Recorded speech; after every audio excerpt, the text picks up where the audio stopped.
We're live. Hey, Hey, everybody. I am joined by two of my buddies yeah. today. We have my buddy Doug Johnson back, and Say hi? No, just hitting that. All right. there's the littlest of the Johnson crew, Yes. Mr. Bolton. All right. Doug and I were just talking, and for those who don't follow our families closely, so Doug and Abby have 8 children. I have 5, but our youngest kiddos, our youngest boys, are only 2 weeks apart. So Mm-hmm. both 2, and Doug and I were laughing because they're in that age where they're like trying to transition out of napping. And Doug and Right. I, who are at home all day, we're like, no, no, no, no, no, no, no. You still need your nap. Yeah, you gotta take that break so I can take that break. Right. Yeah. Oh my goodness. But he's so sweet. But hey, Doug and I, and even like when Abby and I are on, it's the real deal of parenting. And this just makes it more enjoyable to have a little That's buddy. exactly right. Yeah. I can make Oh a cameo. So, my gosh. I yeah. love it. He's your Never best. goes to school. He's going to miss his life of fame and fortune. So true. Where is his audience? He's Yeah. so sweet. Well, Arr. I am, Doug and I, well, first of all, just backstory for anyone, because I know we have a lot of loyal followers of people who tune in, but then every time we do have a show, we always have some new eyes on us. But Mhm. so for those who aren't familiar, Doug and Abby have become like family to me. Right. Um, Most people, it's funny, people only know me from you guys. So if I ever get recognized now, it's like, oh my gosh, you work with Abby, the Johnson family. So Yeah. you guys are so high profile. I'm just like, No, I'm still even this far into it. I'm still Mr. Abby Johnson. You know, I still belong to that one. but it Yeah. is, but it's sweet. Our girl, but it is true. We can't deny it. Our girl, Abby, you can't take her anywhere. People are No, always no. recognizing her. I think I was at the gym with her. She just started going with me, and I sent you a picture. And like she's on Yes. the screen, and some woman like even there. Yeah, there's no anonymity. What do you call anonymity? You're right. When you're Yeah. with her, Anyway, guys, right. we pumpkin pie everywhere. Yeah. Mhm. But it is. It's fun. But I mean, life in general right now is very stressful. I know me personally, I'm in a gosh, what not it's not even a roadblock. I'd call it a valley. But I think it's like so many parents right now, especially the last year and a half, are just feeling this heightened stress. I mean, how can you not? If you have a family that is healthy and happy and peaceful, you're still going to feel some type of stress from the world, right? Right. And people like you and Abby who have these big empathetic hearts, I know we're feeling it. There's just, even if it's good stress, there's stress. And you know, what we're talking about today is what I think so many people are going through. Mhm. And more often than not, people are going through it silently. And someone in your position, Doug, who is a public figure, your family has a huge following. You yourself on your page, Doug on Tap, has a really big following. Right. And I think it is so bold and so brave of you. And to tell your story. And it's just, again, right now, we need that. We need more people being real and vulnerable and not sugarcoating it, just simply telling their story. And that's what you started to do. Um, we just published a couple days ago Doug's first. Now, he's talked about it on his page, Doug on Tap. Yeah, yeah. I've done little like paragraphs I post. Right, little Yeah. micro posts. But your first official blog we published on the Real Deal of Parenting the other day on how you hit 7 months of sobriety, Right. which is amazing. I mean, 7 months is a long time. It is. It feels like eternity sometimes, and it's almost hard to even remember what it was like when I was drinking. I have moments where I'm like, oh yeah, this is where I would get a drink, or this is Sure. like I think I posted about a month or so ago. Like when I hit 6 months, I was like, it's Saturday, it's 10:30. The kids are doing this. I'm thinking about making lunch. And 6 months ago, I would have been 2 drinks in. I would have been ordering food on DoorDash instead of making food. Stop trying to hit it. And I wouldn't have. I'd be sitting in my recliner watching TV. I wouldn't be interacting with my kids probably. And so, yeah. So like, yes, of course I remember what it was like, but it's, I talk about it's like dog years or booze years. 7 months is a very long time. Yes. Yeah. Absolutely. And I think, so of course your journey is around alcohol, but I think you and I have talked about this personally. Abby and I have talked about this personally. Like there are just so many forms of addiction. Mm-hmm. And so people can be addicted to things and not even realize it. I mean, Right. I know so many of us like me, sometimes I joke about it. Sometimes I'm serious about it. Like one of my coping mechanisms is food, like Right. it's an addiction to sugar, those really unhealthy things that give you that little bit of high, right? Right. And that's an unhealthy thing. Whether it's pornography, whether it's drugs, whether it's, sex or alcohol or whatever it might be, like we have those outlets to go to whether it's just for fun, whether when we're feeling stressed, when it just becomes too much. Mm-hmm. And we go to them for, mostly for some type of relief, right? To Yeah, kind of and it's something to do. Like I tell people, like I drank a lot out of boredom, right. And I was talking my chiropractor that I go to. He just recently quit drinking. He told me, "Hey, I'm going to take a page out of your book, give it a go." And I went and I asked him how it was going. He's like, it's that hand to mouth, having a glass and knowing, okay, this is what I'm doing. I'm sipping whiskey for the next couple hours, and just doing this is something to do. That's an event in and of itself. Right. The thing with smoking, like you said, pornography, going to the gym, it's such a great outlet and it's wonderful and it's healthy, but it can also be this addiction. It's Sure. something to do, and it can become a big distraction and Obsessive that sort of thing. around Yeah, it. right. And so what, like, for example, whether it's drinking alcohol or quitting smoking, I know personally, I've watched my mom over 6 decades, and she started smoking as a young teenager, like try to quit, multiple Mm-hmm. times and go back to it. And I think one of the most important things is, and tell me if I'm wrong, when you're working through an addiction, it's important that you have something to replace it with. Yeah, in a sense, and you have to make sure you don't replace it with something equally as addicting and Right. potentially destructive, right? Right. My dad, he quit smoking cold turkey. We were, I'll never forget this. I was probably 13 or 14. I was in Boy Scouts, and we were in Colorado, and he was a pretty heavy smoker. And going up those mountains and hills in that thin air and that smoky, he couldn't do it anymore, and so he quit cold turkey. He can tell you the date, time, and last place he had his cigarette, and but he replaced it. He chewed straws. He had to, again, he had to have something hand to mouth, like something to do. Yes. It was similar to that, and so he got plastic straws like you'd get at McDonald's. He'd go in and get a big bundle of them, stick them in his visor of his truck, and he'd just chew on them, and he'd obliterate those things. I mean, Right. it was just a big classic by the time he was done with it. And so, but he does that to challenge himself sometimes. He'll be like, you know what, cold turkey, I'm not going to eat pizza anymore.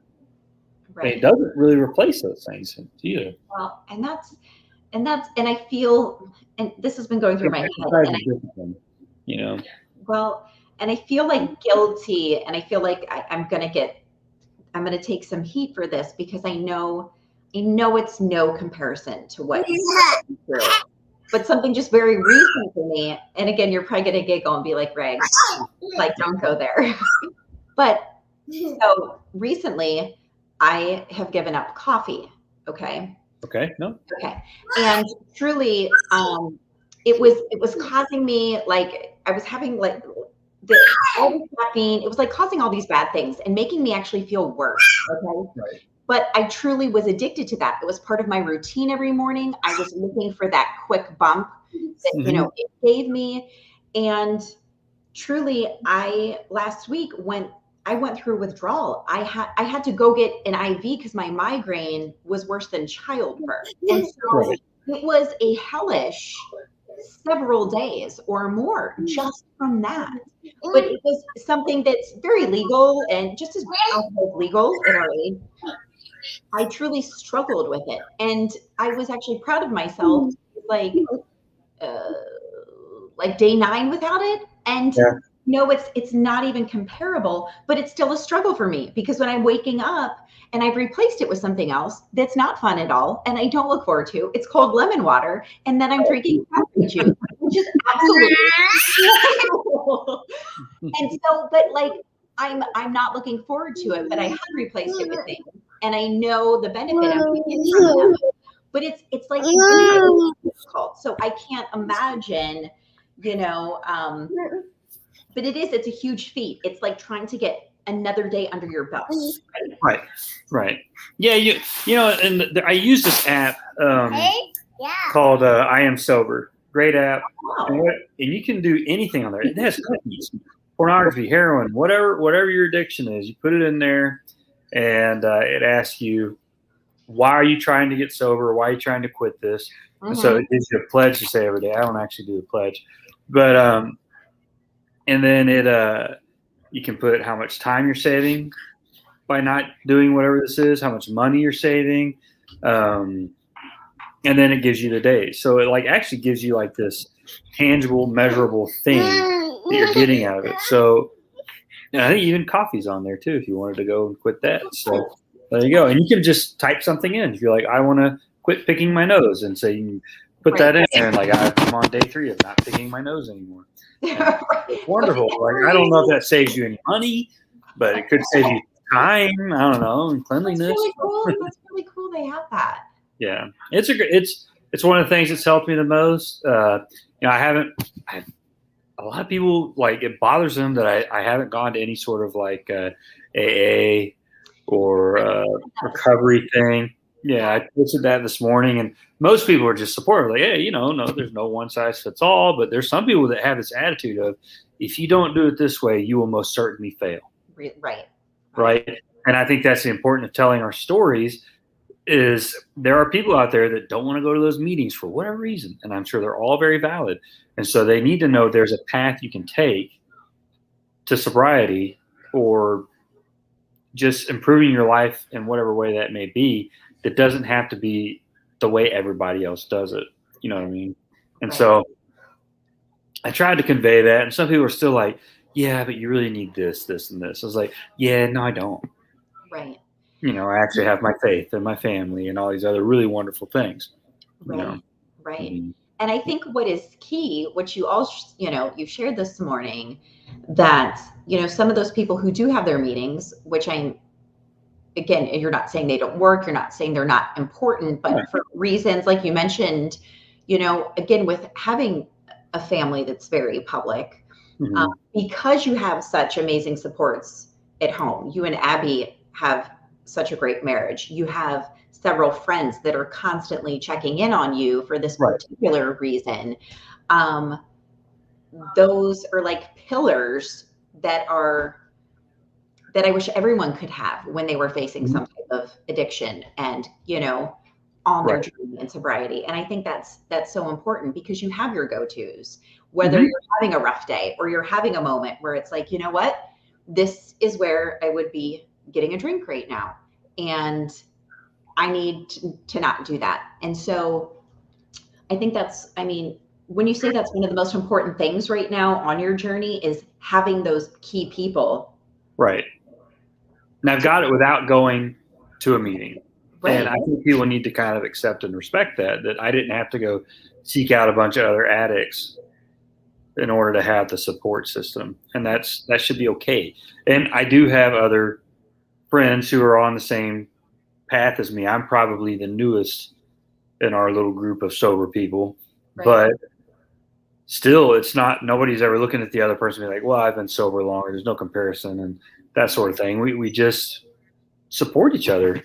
And that's really, that's all I need at the moment. And also the reward, like what I wrote about in the blog post, I'm seeing such good results of being sober through being present with my family and just what they're giving back to me. Because, they're pretty young. I don't know how much, I'll have to ask them in the future. I don't know how much they noticed it or how much it affected them or how they interpreted, daddy sleepy right now or whatever the case may be.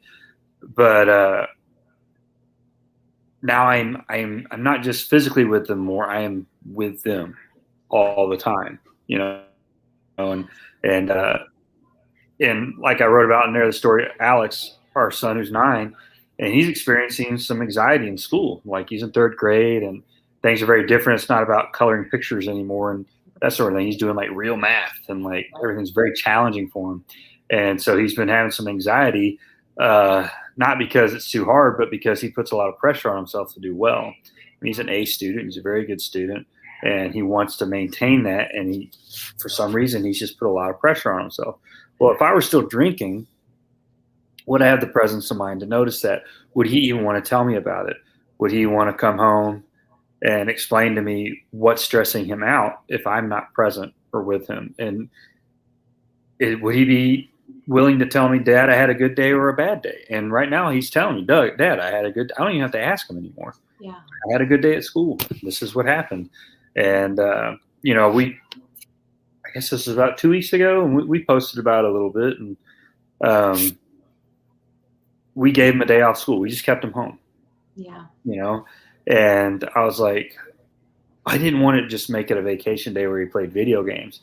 So, and I'd been promising him then that I would build him a shelf for all his Legos because he loves Legos and his brothers keep destroying his creations. And I was like, well, how about this? Today we'll go to the hardware store. We'll get all the stuff we need and you and I will build a couple shelves. And we did that. And I think that was probably one of his best moments. He had such a good time. I let him handle the power tools. He stained the wood and sanded everything. He did everything I did. And again, if I got my head in the bottle over here and I'm just being selfish and I'm using whatever my excuses are to be this guy over here, would he have entrusted me or asked me to or wanted to do that with me? Or would have I even had the presence of mind to say, he needs this right now. He needs a dad day, like just me and him, separate of our other 7 kids, And of course, Fulton was there for that too, because he's there for everything. Right. He's not here. KJ they're just part of the package. You have no pants on TV, son. Well, and you know what? What's like just such a good point to piggyback off of that. It's not necessarily 2 different realities, but it's 2 different perceptions from both sides. From what you're seeing, whether you have a drink or not, or you have a couple drinks in and everyone's safe and everything's taken care of for the day. And so I can have another drink, it's bedtime, or you know what I mean? Or so how you're seeing things and what you might not be aware of or something that might be, and same thing for the kids, like their perception of how they're seeing it. Like, oh, Dad's just real relaxed and calm right now. And like, he looks tired or whatever it might be. Well, they got to a point where they assumed everything in my cup was beer. Right. Even if I had a glass of water or sweet tea, they assumed it was something Dad drinks. And so, and if it was whiskey, it was spicy beer because it was, it burns. Right. And so, and that seems cute and funny and it's just how it is at first from an adult perspective. Mm-hmm. But I don't know what that's saying to them as a kid. And like I haven't been one in a long time. It's been a while since I was 3 or 4 or 8. And so, and I didn't grow up around parents that drank. So honestly, I have no idea what their perspective is or what it would be, other than my 14-year-old who's very articulate and actually has expressed thanks and appreciation for me stopping, you know. That just speaks volumes. And it wasn't, and I wrote in the blog post, I don't love the argument or the talking point. What does it say to your kids when you need alcohol to deal with them? And I think there's validity and truth to that. And I'm not, Abby uses that argument. People who haven't experienced that sort of addiction, they don't have that. I think that tends to come from them a lot more. And as somebody who's been on both sides of it, the reason I don't like it is I don't think she saw it as me. I'm too difficult to deal with. Dad doesn't love me. That's why he drinks. I don't think any of my kids saw it that way. I don't think she saw it that way. I think she was just, Dad's not available. Dad is sometimes acting foolish. And Dad is very, very tired and sleepy and sluggish all the time. And just like, oh, I don't want to do that, because I was just looking forward to, like, I just want to get through the day so I can sit in my recliner and watch a movie and have my drink, my time. And so that's kind of one of the reasons I don't love that argument. And I don't know if when kids are a lot younger, if they see it that way. And I'm sure some of them do. And I'm kind of rambling here, but I also think, like what we were talking about with replacement, you just have to pick, like, parenting is hard. We know that. And of course we have to have our ways where we unwind, our cool down, our decompression, right? At the end of the day or in the middle of the day or whenever you're able to do that, on the weekends only, whatever that may be. It needs to be healthy. Yeah, absolutely. And sometimes maybe it does need to include them. Sometimes it shouldn't. I wrote in there, I love being in a deer stand during hunting season. Right. That's only a couple times a year I get to do that, but I just like being by myself with my cup of water and watching the sun come up or go down, whatever the case may be. If I don't shoot anything, I'm happy sitting in silence for a minute. There's something, and I've said that too. Like, for me, I hit a point a couple of months ago and I'm like, I don't remember the last time I just sat and, like, watched the birds, listened to the birds, like, just looked at nature in my backyard. We live in a society that values quiet or being still. We don't value that like we should. No. And it's because for me, and this is part of, like, the rut I'm in right now, and and I only have 5 kids only, because you guys have 8.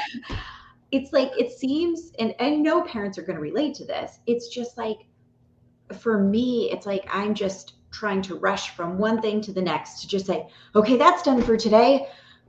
What's next? Okay, got that off the list. Now what's next? And and I'm not enjoying anything. And we have to, and all parents are stressed, and none of us should be ashamed to say that. But there is, like, we're in this, what's normalized now is busyness and how much can you take on and how much can you do and noise and this, and there's, like, we just can't be anymore. And there's such peace from just being still. Right. And even just allowing our kids to be independent sometimes. Like, as a parent, sometimes I stress out. Like, if my kids want to go out and play in the mud, there's this voice in the back of my head saying, you better go out there and play in the mud with them, or you're not an involved parent. You're not a good dad. Instead, what I should be saying is, they're happy. They're in the mud. They're getting dirty. They're doing their own thing. Go lay down. Right.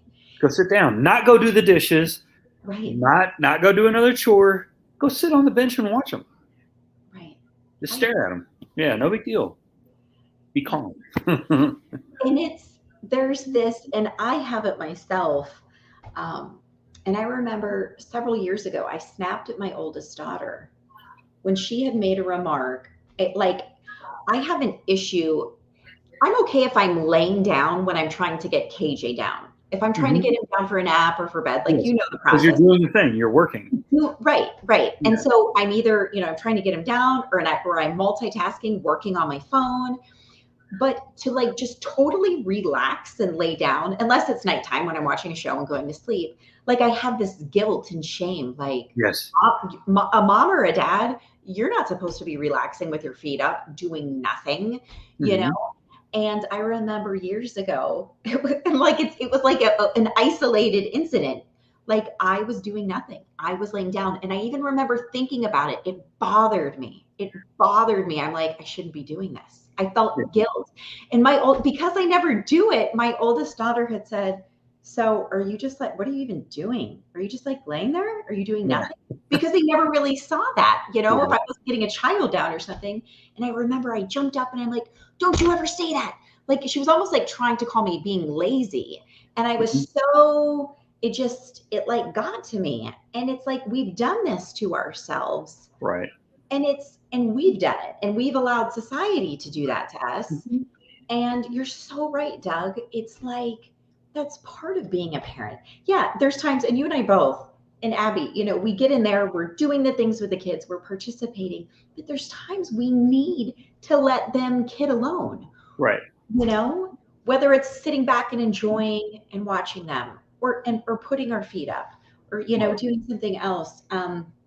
But it's like a battle right now. Parenting is harder than it's ever been. Like right now in our It state. doesn't have to be. That's the other thing. It doesn't have to be that hard. And it's also like, okay, so why is it that nannies, if you're a nanny, it's okay, what do you do for a living? I'm a nanny. Oh, so great. You help these families and, you're there for the kids and you're part of the blah, blah, blah. But if you ask me, if I say I hire a nanny and like, so what's it like watching other people raise your kids? Well, that must be nice. And I'm like, why do they get praised for being a nanny, but I get, admonished for hiring a nanny to help me? It's not like I leave.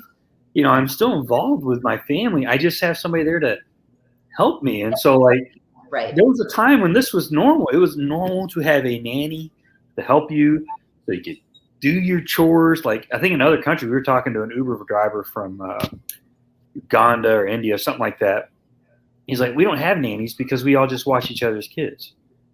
Like it's literally a tribe. It's a village, and we just, hey, I'm going to the store. Make sure so and so doesn't burn the house down.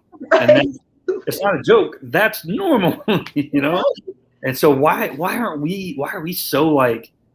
Well, you not only do you have to do everything, you have to do a little more. Right. Like, you have to get everything done and be with your kids at all times. Right. And make money. And right. keep your house clean. And you have to be super parent. And so that's what I've also taught. Like when I finally came out and said we hired a nanny, there were people that came out to me, like 1 or 2 messages I got privately. They were like, I was suicidal because I didn't think I could keep up because I couldn't do it all. I thought I was that bad of a parent. Like I was that down on myself.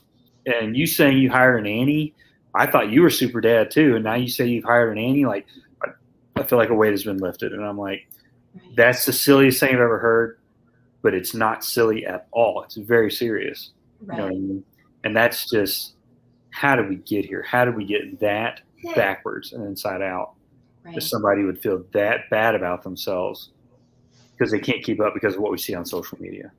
Exactly. And because everybody's on social media and it's such a big thing. And, 99% of people, because you get to pick and choose what you want to share, 99% or more is a highlight reel, right? Yes, highlight reel. Perfect. And that's why, when the real deal of parenting, when I started it, and I think that's one of the things that attracted Abby to it too. It is just very honest and very real and very, we don't try to put a facade on here. We share the things that other parenting platforms are afraid to share. We say the things that parents are thinking, but they're afraid to say out loud.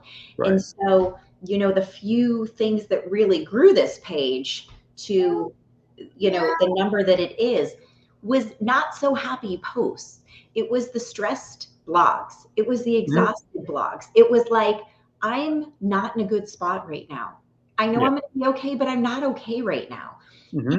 that is what people need to hear of more. And it's great. Like, when you share the blessings and the highlights of your family's life and your children's life, beautiful. We need that. We need positivity. Right. But and I think that's why, same thing with your journey, and so many people have reached out to you. Doug, thank you. Doug, Mhm. thank you. Like, we need, when you're ready in that position to be vulnerable, I always say vulnerability, humility opens up more doors, heals more for people Right. than Absolutely. anything else ever will, you Hmm. know? And I think that's what's so amazing what you're doing. I mean, look at your wife, same as Abby. Abby's one of the biggest whistleblowers of all time. Abby has healed so many.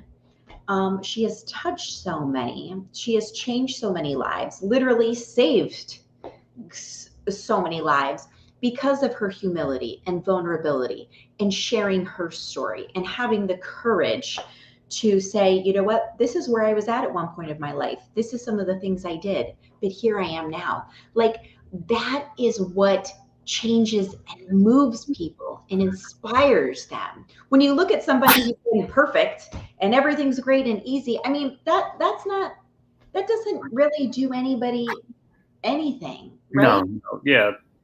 It doesn't. That doesn't, nobody, it's hard to relate to that. No, because it's not true. It's not Mhm. normal. It's not what's happening. And Right. um, so I think what what is just amazing, and I know you're going to continue to do this, is you know is taking people on this journey with you. Hmm. And it's not always going to to be highs. And I haven't asked you this yet, Doug. Okay. So I'm going to put you right on the spot. And it's, Let's do it. I mean, do you think, and this recording will be blasted all over, it'll be all over all of our social medias and the podcast and so Uh-huh. forth, do you think you can forever commit to this, like forever, I'm not drinking forever. and not drink forever? Is that the goal? Is that the goal? On Okay,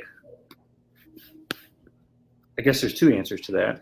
There's the fantasy goal, the gosh, I wish it would be this way, and then there's the probably goal. And so probably I'll never drink again. I think the longer I do this, the less I miss it, and the less I ever want to feel like, you know what, again. You know what I mean? Like hangovers, memory loss. Memory loss was a big deal too, man. That was really concerning to me. I was like, what the heck is wrong with my brain? Why can't I remember anything? And I have a decent memory. Uh, so much. I don't want to do that again. Yeah. And so, yes, I think I can commit to it because I don't know, it does get easier as it goes along to just not do it. Like drinking was a habit. Now not drinking is my habit. Right. Like, so it's a habit like, oh, it's really easy not to pick that up and drink it. I'm not picking it up and drinking it right now. So, it's like it can be done. And you've had all of these also. You've lost this weight, you have more Yeah. energy. Mm-hmm. I mean, the relationship with Abby and the kids, again, just being more present. I Yeah, mean, it's not a whole new wardrobe. I don't want to get too fat for it again. I got rid of all my fluffy Doug clothes, and right. so I don't want to have to go back to that. But the honest answer I would give though is I would love it. It would be nice if when Abby and I go on vacation and we're sitting in a hot tub somewhere or at the pool at the resort, I would love it if I could have a drink. But I Right. don't think I can. I don't think I can do it. I think I could probably maintain casual once a week, once a month, just on trips drinking for a little while. But then eventually I'll come home. I think I'd get right back into it again. Right. Because I did that for a long time. I was just I never had more than a couple. Like I was a very casual drinker, and I put that in that post. Like, yeah, it started out as just a couple at the end of the night. watching, that's my unwind time, going to bed. And it wasn't every night. And then it was every night. And then it was, well, they're done with their homework. I'm cooking dinner. Why don't I have a drink? Right. They're doing homework. They're outside playing. Have a drink, and I'll cook with a drink. And then I'll have a couple more drinks later on that night. Sure. And then it just kind of spiraled and snowballed. And it got to a point where there wasn't anything I did that I didn't attach to drinking. Sitting at a campfire. And that was probably the biggest. It was like, man, what's going to be like going camping and not drinking? Like, what's it going to be like hanging out with my friends and not drinking? What's going to be like going hunting and not drinking? Yeah. That's part of it. Like when there's certain times of the day when you're like, all right, it's time to start drinking. And so I really needed to detach all that. And so, and that's still part of the process. I'm still detaching it from quite a few things. And so I haven't made it a full year yet. I haven't had my first Christmas without alcohol. I haven't even had a birthday yet without alcohol. I quit right after my 43rd birthday, probably about 2 weeks later. And so, there's a lot of things that I have to do. So I think once I get to that first year, I can probably answer that question a lot clearer. Right. But right now, there's a part of me that wishes, 20 years down the line, I could do it again. Like I could just be the take it or leave it drinker, but I don't know that I can. And honestly, another reason I haven't gone to any AA stuff is they're really good at self-diagnosing. Everybody there's just self-diagnosing, which isn't the healthiest thing in the world to do. And so I would like to go to some one-on-one counseling with someone and find out because people keep asking, well, Doug, do you have a drinking problem or just a problem with drinking? I'm like, the heck is the difference? Right. Right. Explain that for me. Like, I don't know how to answer that question. Like, are you an alcoholic or did you just have this, that, and the other? It's like, I don't know. Yeah. Like, all I know is the impact it was having on my family was huge. And that's how I measure alcoholism is like, it's not how much you drink or how often you drink. It's the impact your drinking or behavior has on those around you. And by that definition, I had a drinking problem. Right. So it had to stop. And I know, and guys, it's just, and I've told Abby and Doug this both together in like group text, and I've told them separately, like what they have is so special. And I don't know. I've just never seen like a husband dote over his wife like does Abby. It's just, I don't know. It's just something special. And Abby, and because you guys have 8 kids and she's on the road a lot for her work. And when you were together, Abby never put pressure on you though, right? To necessarily quit. Yes and no. And I don't think she knew what she wanted. That's something like spouses really have to like people in her position on her side of it. It's definitely gonna be careful what you pray what you wish for, because you might get it. And me getting sober wasn't easy for me, and it was definitely kind of hard on her at times too, because I was a grumpy b-hole a lot of the time. I was not the nicest guy for about a month. And but I would get there was lots of times I never got a week into sobriety for years. I would try it. I would try it for like a week. Even I would give it up for Lent. I could not even get a week in. And she'd be like, I don't want you to quit altogether. I just don't want you to drink so much. And it's like she wanted me to have this thing that made me happy. She didn't want to take it away altogether, but she just wanted me to get it under control. Right. And so, and I think it wasn't like pressure to stop. It was more like, Doug, I need you. You know what I mean? I need you to be the best version of you, because we're kind of doing this together, and I'm kind of having to pick up way too much of your slack. And I think she'd also got used to that too, where it's like, okay, I'm in charge of this because Doug's not present or he's too busy doing this other thing. And so she got used to kind of making big decisions that should have been decisions both of us make. Right. She just kind of go ahead and make it on her own instead of dealing with me, or like I wasn't present or available, whatever the case may have been. And so when you get that sobriety high and you're like, all right, I'm here to be responsible. And it's kind of like, pump the brakes, buddy. Right. You had a system for a while. Like, don't mess with me. I'm still the queen. I don't want you that store.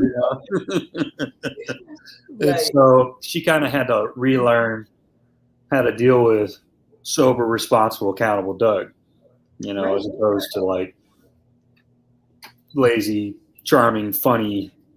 Right. Now he's not so charming and funny anymore. He's just annoying. So, Right. No, I mean, I think that's something that a lot of other people would just kind of, not touch on and talk about, but that's, it is trying to get used to a different person. I know when I was in college, I went through, and a lot of people brush it off. They're like, "Oh, that's just your college days." And it really, it was more than that. I know I was going out 6 to 7 nights a week. And I remember I knew it was a problem when I was drinking so heavily and I was waking up fine. Like it wasn't even affecting me like it used to. I was able to handle such large amounts of alcohol for a small girl and not have, and I kept increasing it.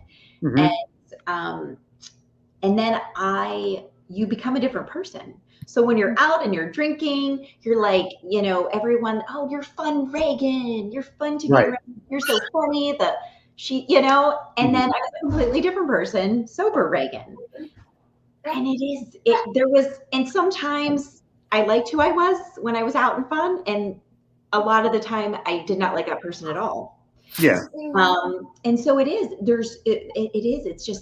like that, two different realities, two different perceptions. And for me, I was trying to fill a void of things I was yearning for. There she is. Changing the diaper. He just ran out the front door, by the way. No, he just caught up. Okay. That's his new habit. We have latches on everything because he's a runner. Oh my gosh. Yeah. But it is, I think for a lot of people, I know you said it, sometimes it was that monotony, but it is a lot of the times it's trying to fill a void of something that you're yearning for, lacking, or not liking about yourself. I know that was a lot for me. It was like numbing. I didn't even, and you know what, Doug? I know you were, you knew a bunch of different beers and whiskeys and like the taste of them. For me, and this is even more sad to admit, it's unfortunate, I did not like the taste of alcohol at all. Yes. I did not like the taste of basically any type of alcohol, but I loved the feeling of being numb and free and fun for 2 hours. I just didn't have to deal with reality. Yeah, I think there's a couple different kinds of drinkers, like people that like it and the people that just do it because, like you said, they just like that numb feeling. And we still have alcohol in the house, full disclosure, because Abby does drink wine once or twice a millennium. And anyway, I don't like any of that stuff. Yeah. It's like when you go to a restaurant and they say, "Would you like Coke?" They say, "No, we have Pepsi." And you're like, "Well, no, I don't want." Is that okay? Like, no, it's not okay. Like, so if I went to someone's house and they're like, "Would you like a beer?" Like, "Sure. What do you have?" "Well, we have Miller Lite." I'm not drinking that. No, thank you. And the same thing, like that's how I knew I was in trouble, was when I was spiking my sweet tea with Everclear. Yeah. And vodka, things that have no taste. And I was just drinking it for the alcohol. And so and I think that's a good, like, if you're a drinker and you're like, you don't even vodka, I think, is one of those things because it has no taste or smell. People are just drinking it to get drunk. So, like, if you just like lemonade, just drink your lemonade. You don't need to put the vodka in it. And I think that's kind of how you know. And again, like you said, I love that stuff. I was passionate about it. And I still admire people who like to brew beer. There's a lot of science and thought and creativity that goes into that. And it's a craft. And it is pretty cool. It's just something, if you lose control, you got to acknowledge that, And so that's just kind of where I was, and it had to stop. And I'm hesitant to post this kind of stuff. People were like, "How bad was it? How bad was it?" Yeah. And I'm like, I want to say, but I also don't want to sound like I'm bragging. Does that make sense? But somebody sent me a meme the other day. It was great. It was like, God doesn't, something about like the mountains we have to get over or move. Like sometimes God gives you a mountain so you can show other people it can still be moved through faith, kind of thing. And I was like, okay, so yes, if I can talk about how much I was drinking, and that sometimes does matter because, like, you hear a lot of people's testimony, like, I was, well, Mike Lindell's a great story, he was doing all kinds of drugs. That man was homeless, living in like a squatter, and his drug dealer finally said, I'm not going to sell to you anymore because I think you have the potential to actually do something good. I don't know if you knew that about him, but his drug dealer cut him off, said, none for you. You have a great idea. You're going to be a millionaire. Now go make that pillow. I don't think it's very comfortable, but that's just like sheets and other products, though. But anyway, so where was I going with that? Anyway, about you didn't want it to come off as bragging, but talking about the level and how hard it is. But it is vital to share a lot of those. Like, this is hard. It was a lot, but I'm doing it, and you can do it too. Right. It was a lot. This is tough. It wasn't easy. But again, like, that is what helps other people take that step to change their lives. Even if it's not alcohol, they're going to be like, wow, Doug did that. Doug has 8 kids. I might only have 2 kids, and I'm struggling with smoking. And that's my outlet when my kids stress me out or this, or just to decompress. But I can do it. He's doing it with alcohol. I can do it with my, you know what I mean? Like, that's what the ripple effect. Yeah. And that's like, okay, so like, people, how did you know it was time? Well, the amount of alcohol was part of how I knew. Like, I can tell you, so the last night I drank heavily. Not the last time I drank, but the last time I drank heavily. Our friend Heather was over. Heather's a big part of our story. My mom was over at the house. I made both of them a margarita. And I bought a bottle of tequila that The Rock makes. I forget the name of it. Anyway, and I really liked that. And I made both of them a margarita, one each, and then I finished the rest of the bottle that night. Yeah. I drank the whole thing by myself. And like you said, the next morning felt nothing. But Abby, on the way out the door, stopped, looked at me, and goes, can you please not drink while I'm gone? And I could see it in her eyes. She was like, done. She was all but leaving me in her head. Not just leaving me to go to work, probably just glad to not be around me because I'd made such an ass out of myself the night before, probably. And I probably didn't do anything particularly like boisterous or anything like that. I just probably was slurring my words and being ridiculous and repeating things. Like I said, I was losing my memory. So I would tell a story, and then 5 minutes later, tell the exact same story again. Yeah. Sort of thing. And so she was done, and I was like, okay. So I didn't drink, but then I went to my parents' house, and I knew where I had my stash there. I was like, I should probably get rid of that because I was committing to not drinking anymore at that moment. And I went and found it, and I had a headache, and I didn't need the shakes, didn't have a lot of physical withdrawal other than headaches and grouchiness. Yeah. So I was like, I'll just take a little pool off the bottle before I throw it away. I did that, so I was like, crap, well, I was 3 days in, now I'm starting over again. And then I came home, and again, I was dealing with the headaches. Hang on. The headaches, yeah, those are. Ugh. And so I went to the liquor store, and I bought a small bottle of Jack Daniels, about the size of a flask. I don't know how many liters or however it was. I was like, I'll just take a few. I'll chip off this one bottle for the next week, keep the headaches down. I did not do that. I came home, stood in my driveway, and I finished the whole bottle in about an hour. I threw it away, and that was the last time I ever drank, and that was March 30th. And so the 30th is my date. That's probably about 5:30 in the evening. And so my I Am Sober app likes to remind. I had already started it, and I kept screwing up, every 3 days. And that's when a friend of mine, Christy, she's almost 2 years sober, and she's like, Doug, you can't do that. It just has to suck. Right. It just has to suck. You have to push through the suck. Yes. Yeah. And that also goes to, like, with redemption and healing, you have to feel it. You have to feel to heal. You really have to go through it. So it's gonna have to suck for a minute. Like, that's kind of like your what would you call it? You're purging. whatever on earth, like, a little bit of it, it's going to burn for a minute. Yeah. It's going to hurt for a sec, but then you're going to come out much better. And really, there's growth in that, in that trial. And so I got a lot out of her just being like, Doug, has to suck. But then it's not going to suck. And it's going to be so great, and you're going to love it. I was like, oh, shut up, happy person. Take your happiness away. I have no time for that.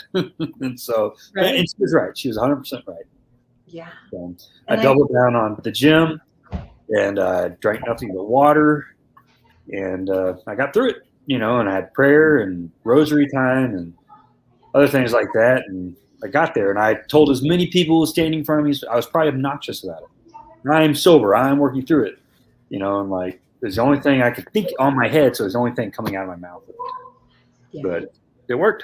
So, and I think that's, as we wrap up, I'm like, I love that. And I've known that, and I've told myself different times about that. But no matter what someone is going through, like, it's scary to get to that. I'm trying to get away from the sun, to that next step, whether you're quitting something, whether you're making a hard life decision. Like, so often people don't do it because they know there's that period of, it's going to hurt a little worse. It's going to hurt a little worse. It's going to be a little bit scary. It's going to be a little unpleasant. And people, I wrote about this in my last book, Stuck at 5 centimeters. People are more comfortable staying in their pain now, staying in their suckiness now, because it's familiar. They know it. I'm going to do this bad decision. I'm going to stay in this position because that familiarness is comfortable. They feel good. I called that as soon as the lockdown started with COVID. As soon as that started, I was like, people are going to get used to this, and they're going to like it.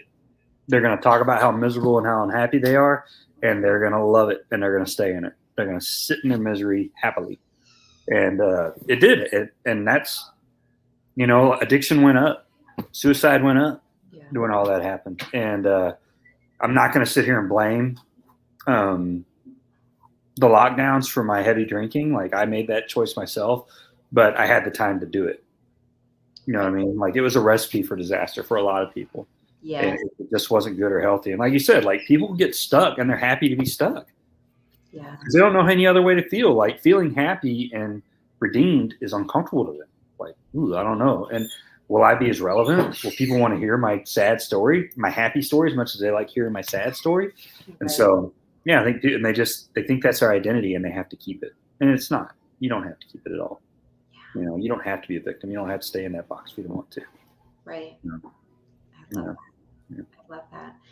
Well, I'm so glad we got to chat. And if you are not currently following Doug, you need to go check out his page, Doug on Tap. I'm changing the name. What's that? People keep like, Doug, are you going to change the name? Or are you going to keep it Doug on Tap? And the answer is, yeah, I am. Like, it's my little brand that I've built. It doesn't have to be about alcohol. And I was just talking to some people. They're going to help Abby start a new show, like online kind of thing, content. Yeah. And they're like, no, keep that name. And these are non-drinkers. Right. These are like Southern Baptist, probably never touched it type folks are like, that's a fantastic name. I'm like, well, thank you.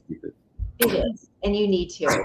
And what I love everything about your page, like Abby and I, do here at The Real Deal Parenting, you're blunt, you're honest, you're to the point, you're hilarious. You talk about these serious things. And I think so many men and women, mothers and fathers, need to hear from you and need to be on this journey with you. Because again, whether it's alcohol or something else they're going through, there's so many things that you can just, it correlates to, that you can relate to. Through this. Like I said the other day, if I could give the world a gift, it'd be a sense of humor and like some common sense. And one lady, of course, she's like, I'd give them the salvation through Jesus Christ. I'm like, yes, Captain Obvious. Right. I'm trying to have fun here. Like, yes. If you have that, now let's work on the sense of humor part. Like, right. So, yeah. It is. And I love that, and it's, even though, you know, Abby and Doug are their very own individuals, they both have a lot of, you know, similar traits. They're both funny. They're both blunt. They're going to tell you how it is, whether, Yeah. you know, you can take it or leave it. That's why I love your wife so much. Just a slightly more dominant personality, and I'm the more relaxed one. But you know, we work well together. We both love telling stories, and we both like trying to make people laugh, as well as, you know, just being a straightforward and honest and transparent spot. We found that transparency is the key to changing lives and to really like helping people into ministry and everything like that. Everybody we saw that like had a fall or like fall from grace, like their career took a dive or whatever, is because they weren't being transparent and they were called out on it, and it came back to bite them, you know? And it's so true. And that's how you guys live your lives. And so, like we said, that humility and vulnerability and transparency is going to open up more doors and heal and change, empower more people than anything else will. So, So kudos to you, buddy. I am so proud of you. You have so many people cheering you on, and let's do this. Like, let's keep checking in, and you can update people on your journey. Absolutely. I'll write something again here pretty soon. That was the first time I've written something in a long time. And it feels good to write again. That was another thing that my drinking was keeping me from. Yes. As soon as I opened a bottle, and he's like, I'm not going to write. I'm not going to have the brain power or capacity to do it. And so being sober opens up new doors, just like that. You know, you're a beautiful, gifted writer. You have a good way with words. And so okay. We love having you a part of the real deal of parenting. Yeah. Well, I love you guys. Love what y'all are doing too. Yeah. All right. Well, awesome. So follow Doug on Tap if you guys already aren't. And if you got to see this and you didn't get to check out his article we published a few days ago, go to The Real Deal of Parenting and check it out. And I'll link it below this too. It's just such a good read. So thank you, Doug. Thanks for coming on, buddy. And we're all rooting for you. All right. Appreciate it. All right.